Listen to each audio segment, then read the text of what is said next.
It's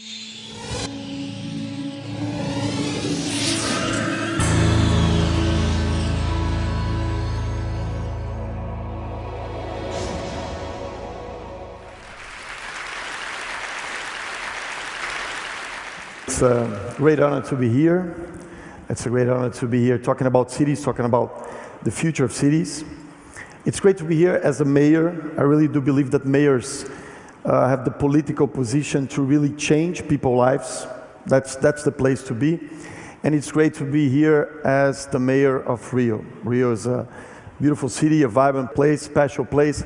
Actually, you look into a guy that has the best job in the world.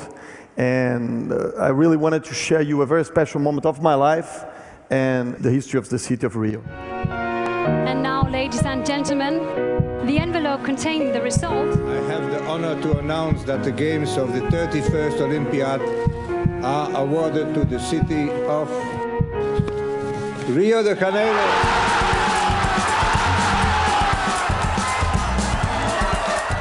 Okay.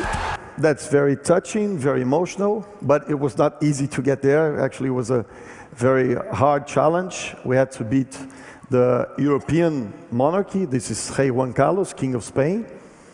We had to beat the powerful Japanese with all their technology.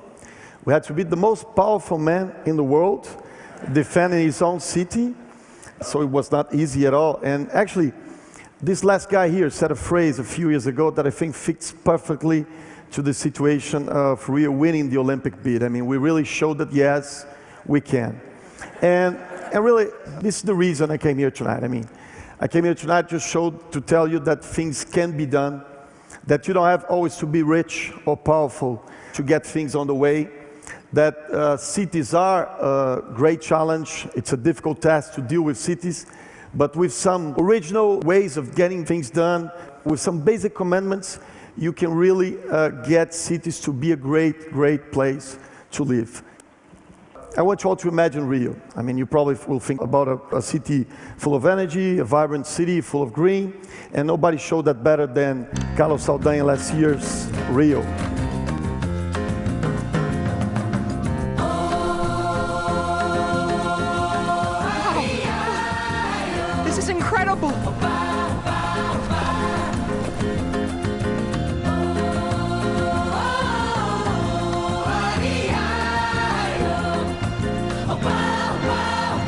Okay, some parts of Rio are pretty much like that, but it's not like that everywhere. We, like every big city in the world, we got lots of people, pollution, cars, concrete, lots of concrete.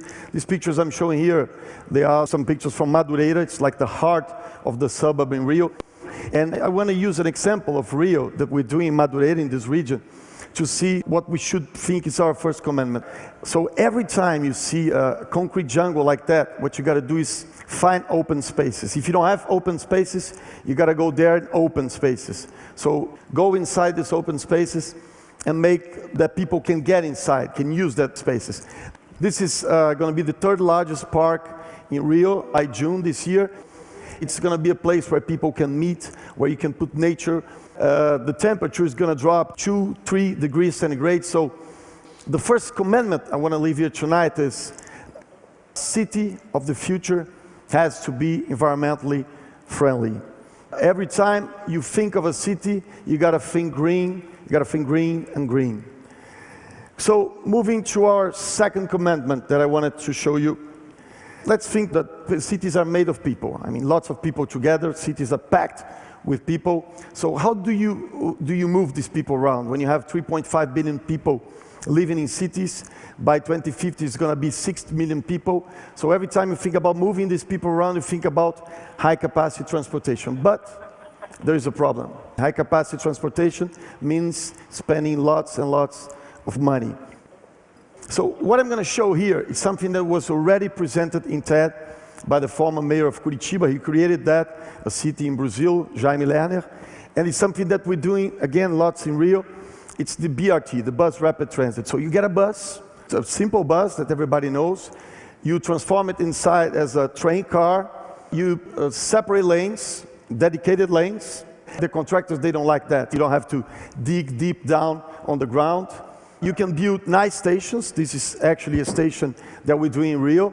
Again, you don't have to dig deep down on the ground to make a station like that. The station can have the same comfort, the same features as a subway station. The kilometer of this costs a tenth of a subway.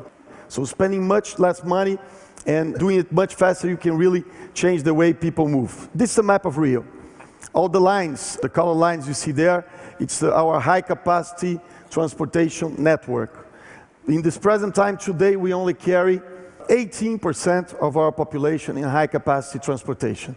With the BRTs we're doing, again, cheapest and fastest way, we're going to move to 63% of the population being carried by high capacity transportation. So remember what I said. You don't always have to be rich or powerful to get things done. You can find original ways to get things done. So the second commandment I want to leave here tonight is a city of the future has to deal with mobility and integration of its people. Moving to the third commandment, and this is the most controversial one.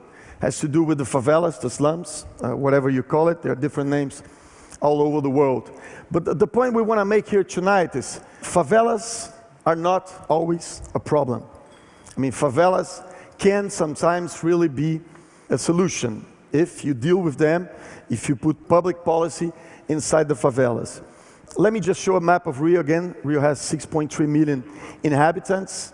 More than 20%, 1.4 million live in the favelas. All these red spots are favelas. So you see they are spread all over the city. This is a typical view of a favela in Rio. I mean, you see the contrast between the rich and poor.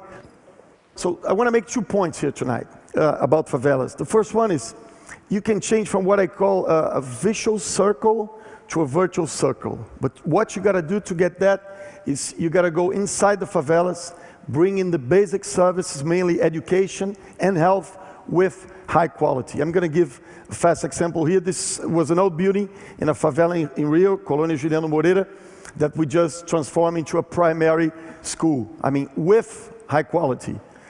This is a primary assistant in health that we build inside a favela. Again, with high quality. We call it a family clinic. So the first point is that bring basic services inside the favelas with high quality. The second point I want to make about the favelas is you got to open spaces in the favela. Bring infrastructure to the favelas, to the slums, wherever you are.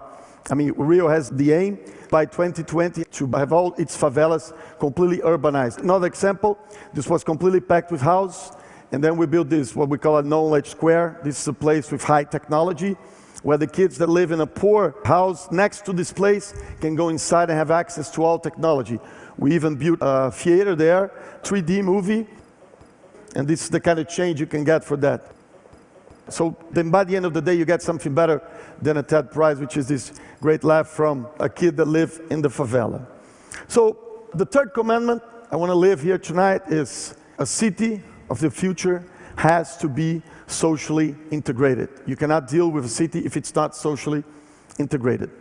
But moving to our fourth commandment, I really wouldn't be here tonight. I mean, between November and May, Rio is completely packed. We just had last week Carnival. It was great. It was lots of fun. We have New Year's Eve. It's like 2 million people in Copacabana Beach. We have problems. I mean, we find floods, tropical rains at this time of the year. You can imagine how people get happy with me watching these kind of scenes. We have problems with the tropical rains. Almost every year we have these landslides, which are terrible. But the reason I could come here is because of that. This was something that we did with IBM. That's a little bit more than a year old. It's what we call the Operations Center of Rio. And I wanted to show that I can govern my city using technology from here, from Long Beach. So I got here last night and I know everything. We're going to speak now to the Operations Center. This is Osório. He's our Secretary of Urban Affairs. So Osório, good to be there with you. I've already told it to people that we have tropical rain this time of the year. So how's the weather in Rio now? Weather is fine. We had a fair weather today. Let me get you our weather satellite radar. You see just a little bit of moisture around the city. Absolutely no problem in the city in terms of weather today and in the next few days. Okay, how's the traffic? I mean, we this time of year get lots of traffic jam. People get mad at the mayor, so how's the traffic tonight? Well, traffic tonight is fine. Let me get you one of our buses, one of our 8,000 buses, a live transmission in downtown Rio for you, Mr. Mayor. You see the streets are clear. Now it's 11 p.m. in Rio. Nothing of concern in terms of traffic. I'll get to you now the incidents of the day. We had heavy traffic early in the morning and in the rush hour in the afternoon, but nothing of big concern. We are below average in terms of traffic incidents in the city. Okay, so you're showing now some public services. These are the cars. Absolutely, Mr. Mayor. Let me get you the fleet of our waste collection trucks. This is live transmissions. We have GPSs in all of our trucks, and you can see them working in all parts of the city. Waste collection on time, public services working well. Okay, Osório, thank you very much. It was great to have you here. We're going to move so that I can make a conclusion. Okay, so no files displaced, no paperwork, no distance, 24/7 working. So the fourth commandment I want to share you here tonight is city of the future has to use technology to be present. I mean, I don't need to be there anymore to know and to administrate the city, but everything that I said here tonight, the commandments, are means, are ways for us to govern cities. I mean, invest in infrastructure, invest in the green, open parks, open spaces, integrate socially, use technology. But by the end of the day, when we talk about cities, we talk about gathering of people.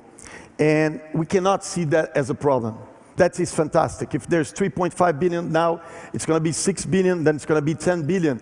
That is great. That means that we're going to have 10 billion minds working together, 10 billion talents together. So a city of the future, I really do believe that it's a city that cares about its citizens, integrates socially its citizens. A city of the future is a city that can never let anyone out of this great party, which are cities. Thank you very much.